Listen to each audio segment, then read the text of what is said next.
Hi, everybody. It's Father Mark Davis here at St. Patrick's of Heatherdowns, wishing you all a very happy Lent. Now, I think those words, happy Lent, for some are confusing because I think people have this feeling, maybe from the past, of Lent as being a time that's kind of depressing and that you don't have any fun. But actually, Lent is designed to be a worldwide Catholic retreat, even Christian retreat, where all Christians do an action plan in order to get closer to God. And we do with some very strong symbols that have been around a long time. Of course, the most obvious are the ashes that are now on my forehead, because this is Ash Wednesday, which is always the beginning of Lent. So the words of Ash Wednesday are the ones that we start everything with. Remember that you are dust, and unto dust you shall return. Now, if you don't really understand spiritual symbolism, that sounds horrible. Well, hello, Joe. Remember, you're dust, you're dirt, you stink. And then remember, you're just going to be dust forever. I'm old enough to remember when Kerry Livgren wrote the song for Kansas, Dust in the Wind.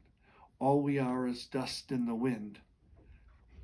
The deeper meaning, though, of ashes on our forehead is, for this time of Lent, let us remember that our bodies are made of things of this world. The earth, remember Adam was made from dirt. Remember that you are just physical. And someday, this body of ours, this tent, as St. Paul calls it, is going to go back in the ground. But what's going to last forever, Jesus promises, is our soul. And we will have a glorified body someday. We will have a body like Jesus and Mary did. That's a real body someday, if we believe in God and if we keep saying yes to God. We will be transformed someday, and that will last forever. So, in a way, as bad as you are dust sounds, it's really freeing, because in a day that you may have found out that you have cancer, or at a time that you're feeling really, really sick, or at a time that you're just feeling that you're getting older and you don't know what the future will hold, this says, don't worry.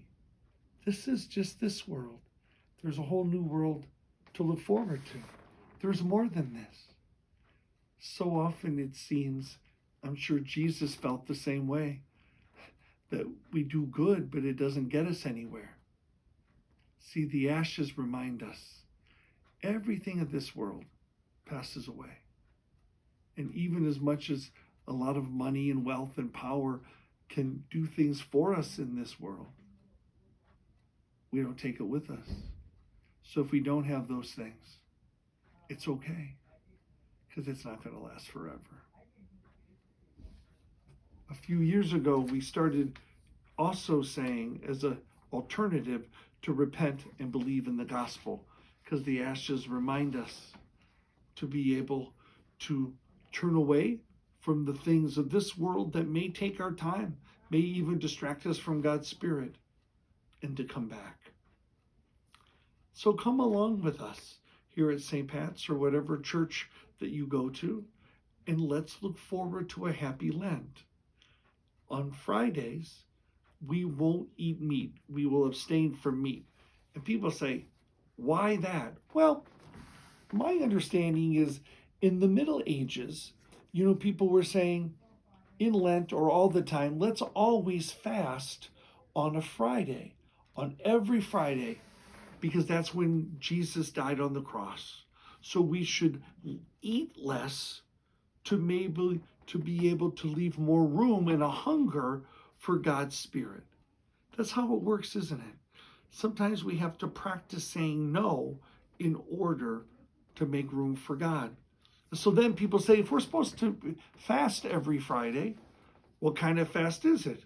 How much? Well, at that time, meat was always the main dish. So they said, well, don't eat your main dish. Don't eat meat. And then just eat all the side dishes and the vegetables and things.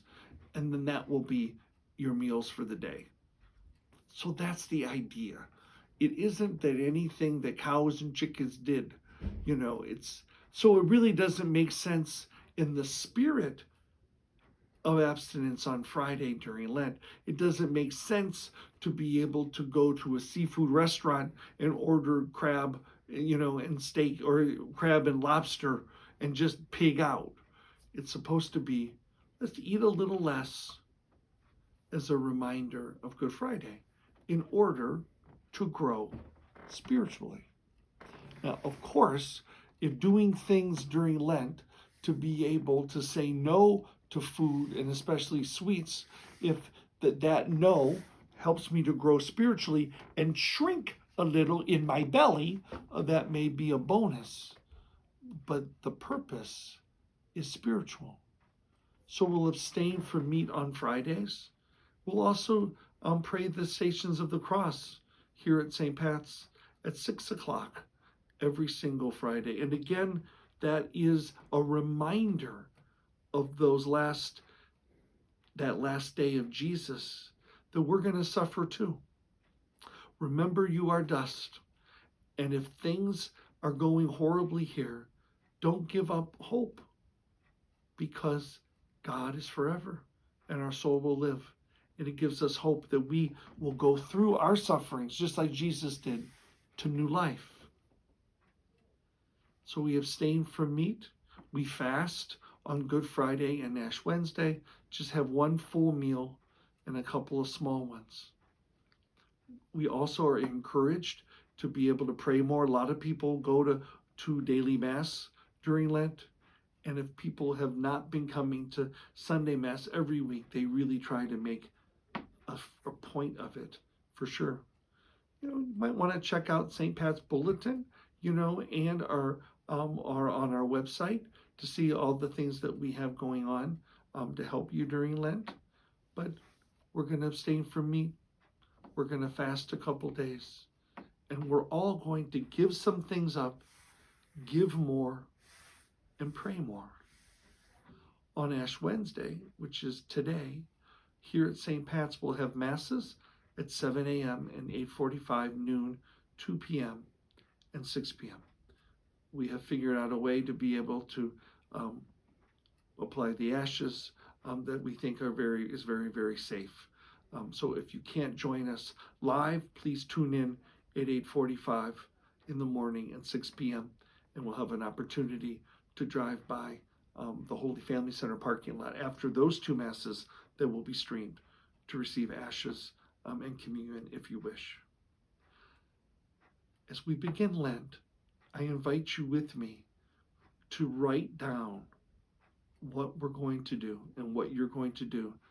What are you going to fast from? What are you going to give up? How are you going to give more? And how are you going to pray more? And me too. So we have a plan, a commitment for these 6 weeks. If we do that, God promises us that He will fill us with joy and really make it a happy Lent. God bless you. Happy Ash Wednesday. Happy Lent.